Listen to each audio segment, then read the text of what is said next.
کفاف والی زندگی جس میں ضروریات پوری ہو، آدمی کسی کا محتاج نہ ہو۔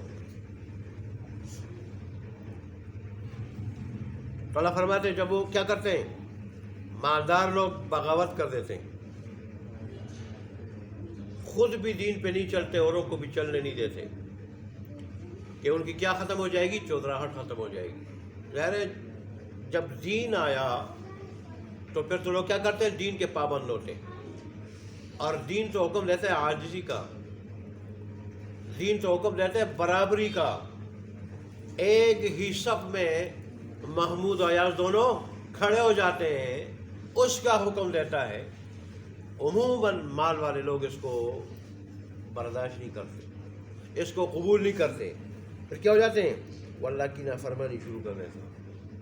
قرآن کی آیات بتا رہے ہیں، دوسری جگہ کئی جگہ ایسا آیا ہے۔ تو اللہ فرماتے ہیں کہ جب مال کی وجہ سے میرا بندہ یہ نہیں سوچتا کہ مال مجھے دیا کس نے، مال دیا کس نے، اس کے اسباب کس نے دیے ہیں، اور مجھے وجود کس نے دیا، مجھے صحت کس نے دی، مجھے عقل کس نے دی، مجھے مصیبتوں سے کس نے بچایا، اس کو میرا بندہ نہیں دیکھتا، وہ باغی ہو جاتا ہے، نافرمان ہو جاتا ہے اور میری اطاعت سے نکل جاتا ہے۔ تو پھر میں کیا کر دیتا ہوں، میں ایسے لوگوں کی کیا کر دیتا ہوں، میں جڑ بنیاد اکھاڑ دیتا ہوں۔